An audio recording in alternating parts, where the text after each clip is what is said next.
अनय, चालेल ना, विचारण्याची गरज नाही आहे. तो तुमचा मित्र असला तरी मला माझ्या भावासारखाच आहे. तो हवं तेव्हा येऊ शकतो. मयुरी त्याला स्टेबल करत बोलते. आता पुढे. मी पण फ्रेश होतो. अनय त्याच्या रूमकडे निघून गेला म्हणून मयुरी पण किचनमध्ये गेली. थोड्या वेळाने तिघेही हॉलमध्ये बसलेले होते. मयुरी आयुषसोबत गप्पा मारत होती आणि अनय त्यांच्या गप्पा ऐकत होता. पण आयुष त्याला जास्त शांत बसू देत नाही. सारखं त्याला कोपऱ्याने डिवचत इशाऱ्याने तिला त्याच्याबद्दल सांगायला सांगत असतो. सांग ना तिला, मला तिच्या चेहऱ्यावरचे एक्सप्रेशन पाहायचेत. आयुष हळूच त्याच्या कानात बोलतो. सांगतो ना, थोडा वेळ तर दे. अरे पण अजून किती वेळ लावणार आहेस? सांग ना तिला लवकर. तुम्हाला काही बोलायचं असेल तर बोला, मी आलेच. मला किचनमध्ये थोडं काम आहे. मयुरी त्या दोघांना एकमेकांशी कुजबूज करताना पाहत बोलते आणि कॉफीची मग उचलून किचनमध्ये जायला लागते. अरे चालली ती, कधी सांगणार आहे तिला? सांग ना पटकन. आयुष, तू असं नको बोलूस रे. मला असं वाटतंय जसं मी तिला प्रपोज करायला चाललोय, पण तिच्या रिजेक्शनची भीती वाटते. सेम फील होतंय मला. जरा दम काढ प्लीज. अरे तुझीच बायको आहे ती, तुला काय गरज तिला प्रपोज करायची? बस माझ्याबद्दल सांग. आयुष चिडत बोलतो. ठीक आहे, सांगतो मी, तू चिडू नकोस. अनय तिथून उठत बोलतो आणि किचनकडे जातो. मयुरी, तुला काही मदत हवी आहे का? अनय काही न सुचून बोलतो. हो, फक्त हे सगळं डायनिंगवर ठेव ना प्लीज. अरे वहिनी, मी करतो ना मदत. आयुष पुढे येत बोलतो. दादा, तुला मी सांगितलेलं काम कर. जाताना आयुष हळूच अनयला बोलतो. सगळे जेवायला बसले तेव्हा शेवटी आयुषच्या टॉर्चरला वैतागून अनयने मयुरीशी बोलण्याचा निर्णय घेतला. मयुरी, मला तुला एक सांगायचं आहे. हा, बोल ना, काय सांगायचं आहे?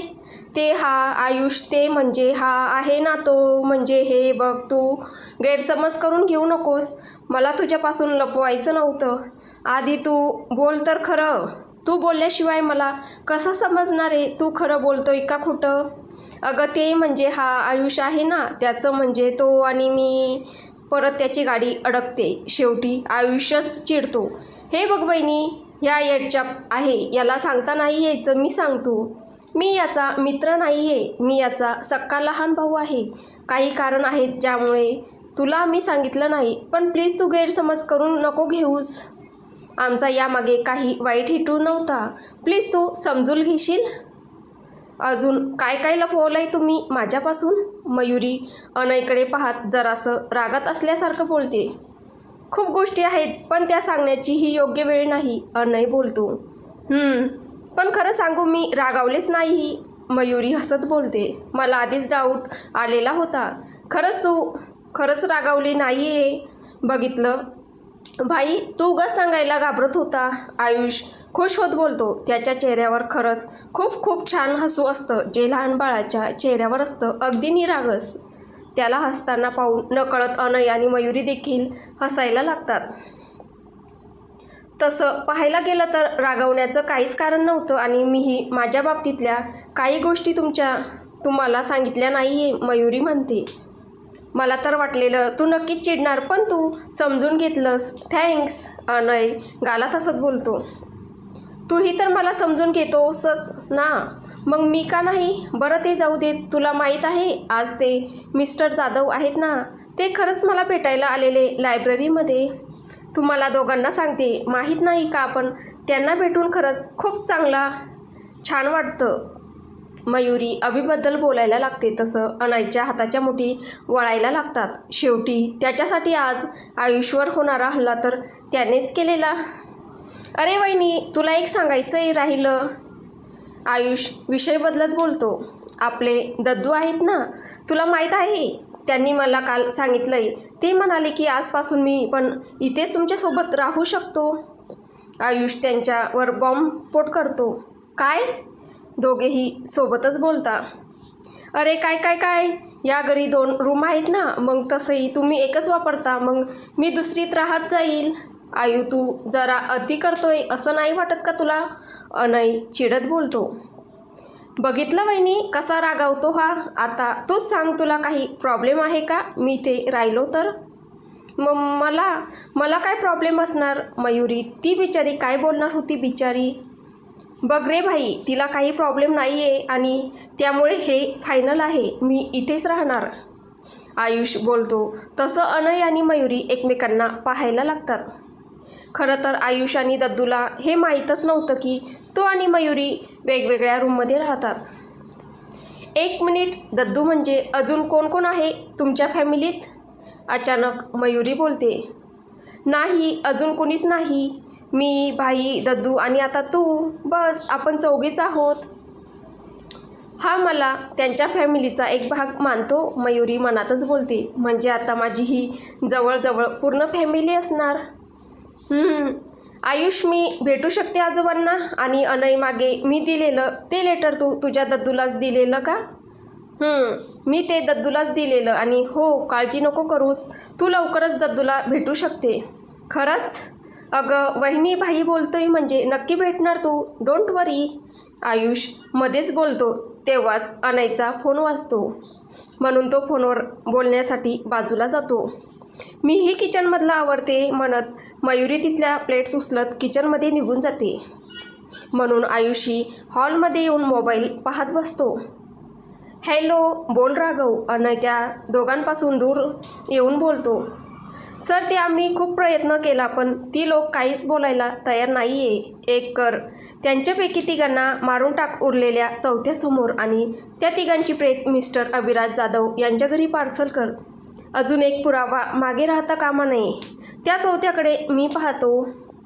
बोलताना अनयचा चेहरा रागाने लाल झालेला होता. हो सर, मी आत्ताच कामाला लागतो. अनय परत हॉलमध्ये येतो तर आयुष मोबाईल खेळत बसलेला असतो. आयू, तू खरंच इथे राहणार आहे? हो रे दादा, मला दद्दूच बोलले तसं. हवं तर तू विचार त्यांना. पण मला एक समजत नाही आहे की तू का इतका पॅनिक होतोय. मी तुमच्या रूममध्ये नाही राहणार आहे, मी समोरच्या रूममध्ये राहणार आहे. एव्हाना ती दोघे ही बाजूला नाही हे पाहून त्याने दद्दूशी बोलून घेतलेलं असतं. तसं नाही, पण आता तुला कसं सांगू? अनय त्याला म्हणतो. मग नको सांगू, पण माझं फायनल आहे आणि मी चाललो झोपायला, म्हणत तो जायला लागतो. 1 मिनिट, त्या रूममध्ये तर मयुरीचं सगळं सामान तसंच आहे. आयुष, थांब, मला जरा तुझ्याशी बोलायचं आहे. तोपर्यंत मयुरी ती रूम क्लीन करेल, हो ना मयुरी? अनय किचनमध्ये असलेल्या मयुरीला बोलतो. हां हो, मी ती रूम क्लीन करते, तोपर्यंत तुम्ही बोला, म्हणत ती तिच्या रूमकडे जाते. मयुरीचं त्या रूममध्ये जास्त सामान नव्हतंच. तिने पटकन तिच्या कपाटातून तिचे कपडे काढले आणि तिथेच वर ठेवलेल्या सुटकेसमध्ये भरले. तिथे त्या रूममध्ये असलेलं सगळं लेडीजचं सामान दुसऱ्या बॅगमध्ये भरले आणि दोन्ही बॅग एक एक करत अनयच्या रूममध्ये नेऊन ठेवल्या आणि पुन्हा हॉलमध्ये येऊन बसली. तोपर्यंत अनयने आयुषला ऑफिसच्या कामाच्या बाबतीत बोलण्यात गुंतून ठेवलं. झाली का गं वहिनी रूम क्लीन? मयुरीला आलेलं पाहताच आयुष विचारतो. नाहीतर हा मला आज सोडणार नाही, कामाचं बोलून बोलून डोकं बधीर करेल माझं. आयुष वैतागत अनयकडे पाहून बोलतो. हो झाली, तू झोपू शकतो. खरंच? मग मी जातो झोपायला.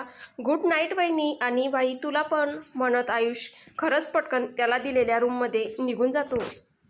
आता तिथे फक्त मयुरी आणि अनयच असतात.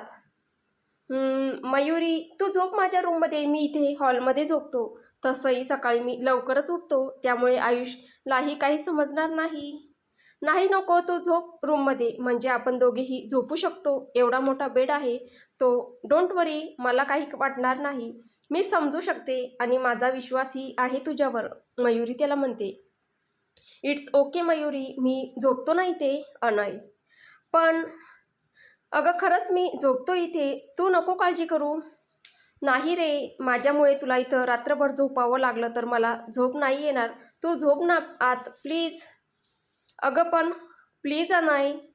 तो अजून काही बोलण्याआधीच ती बोलते. बरं ठीक आहे, चल, थँक्स. खरं तर ऑकवर्ड तिलाही वाटत होतं त्याच्यासोबत एका रूममध्ये झोपायला, पण त्याला असं हॉलमध्ये झोपायला लावणं तिच्या मनाला पटत नव्हतं. आणि ती दोघे नवरा बायको आहेत, कधी ना कधी तर त्यांना एका रूममध्ये राहावंच लागणार आहे. मग म्हणून ती त्याला फोर्स करते. सेम कंडिशन अनयचीही होती आणि म्हणूनच तो नाही म्हणत होता. पण नंतर त्यालाही वाटलं की इथे ठीक आहे, पण जेव्हा जेव्हा ते त्यांच्या घरी राहायला जातील तेव्हा तर त्यांना एकाच रूममध्ये राहावं लागणार होतं. मग म्हणून तोही शेवटी हो म्हटला. दोघे रूममध्ये आले तर रूममध्ये एका बाजूला मयुरीने तिच्या बॅग ठेवलेल्या होत्या. त्या आणायला दिसताच, तू तुझं सामान माझ्या कपाटात ठेवू शकते, नाहीतर मी मदत करू का? नाही नको, मी ठेवेन उद्या आरामात. R you sure? ओके, मग मी इकडच्या साईडला झोपतो, तू त्या साईडला झोप. पण इथे ब्लँकेट तर एकच आहे. ओ सॉरी, मी ते आणायला विसरले. नेमके एक्स्ट्रा माझ्या रूममध्येच होते, मी घेऊन आले, म्हणत मयुरीने रूमचा दरवाजा उघडला आणि आयुषच्या रूमचा दरवाजा वाजवणार की अनय तिला पुन्हा हात धरून आत त्याच्या रूममध्ये ओढतो. काय अनय, मी आणत होते ना ब्लँकेट, मग मला का ओढलं आत परत? मयुरी त्याच्या हातातला तिचा हात सोडवत बोलते. आणि आयूने विचारलं असतं की तुमच्या रूममध्ये का नाही आहे ब्लँकेट, तर काय सांगितलं असतं? हां, मी विचारच नाही केला. सॉरी. ठीक आहे, हरकत नाही, तू घे ते ब्लँकेट, मला नाही गरज पडणार. अनय त्याच्या ठरलेल्या साईडला जाऊन झोपत बोलतो. खरंच? हो खरंच. आता झोप तूही, खूप उशीर झालाय, पुन्हा सकाळी लवकरही उठायचं आहे. Good night. Good night. मयुरीही तिच्या जागेवर जाऊन झोपते. रात्री हवेत वाढलेल्या गारव्याने मयुरीला जाग येते तर समोरच अनय तिच्याकडे चेहरा करून झोपलेला असतो. हवेतील गारव्यामुळे तो थंडीने कुडकुडत असतो. मयुरी एकदा त्या ब्लँकेटकडे पाहते. ते तसं भरपूर मोठं होतं. ती दोघे मावतील इतकं, पण तरीही तिला समजत नव्हतं काय करावं. पण थंडीने कुडकुडणाऱ्या अनयला पाहून तिने थोडं त्याच्या बाजूला सरकत तिचं ब्लँकेट अर्धं त्याच्या अंगावर टाकलं आणि झोपी गेली. मयुरी झोपली हे लक्षात येताच थंडीमुळे जागी असलेला अनय डोळे उघडून तिच्याकडे पाहायला लागतो. त्याच्या चेहऱ्यावर कुणालाही मोहणारं खूप छान हसू असतं. डोळे मिटून झोपलेली मयुरी त्याच्याही नकळत त्याला स्वतःकडे आकर्षित करत होती. त्याच्या अंगावर ब्लँकेट टाकण्यासाठी म्हणून ती त्याच्या बरीच जवळ आलेली होती. त्याचा चेहरा आणि तिचा चेहरा अगदी समोरासमोर होता. मनोमन आज त्याला आयुषला थँक्स म्हणायची इच्छा होत होती. त्यालाही समजलं नव्हतं की कधी त्याला मयुरी आवडायला लागली. सतत तिला एकटं पाहावं वाटायचं, पण ती काय विचार करेल हा विचार करून तो नजर फिरवून घ्यायचा. भलेही त्याला स्वतःला असं का वाटतं याचा अर्थ समजला नव्हता, पण त्याला या भावना, ते फिलिंग कुठे ना कुठे त्याच्या मनाला सुकावत होत्या. आणि म्हणूनच त्याची इच्छा नसतानाही तो मयुरीला त्याची आणि तिची स्वतःची खरी ओळख सांगायला तयार झाला होता.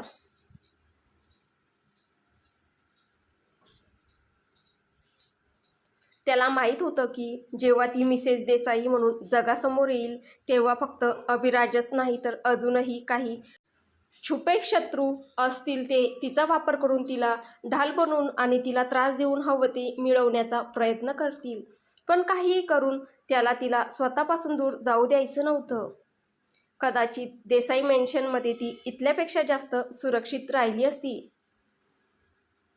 असे अजून बरेच विचार त्याच्या मनात येत होते. पण मयुरीवरची त्याची नजर एक क्षणासाठीही हालत नव्हती. तिला पाहायला मिळत असेल तर तो रात्रभरही जागा राहायला तयार होता आणि कदाचित त्याने मनोमन तसं ठरवलेलंही होतं. म्हणून तर त्याच्या डोळ्यात झोपेचा अंशही दिसत नव्हता. उलट एक प्रकारची ओढ, प्रसन्नता, उत्साह त्याच्या चेहऱ्यावर दिसत होता.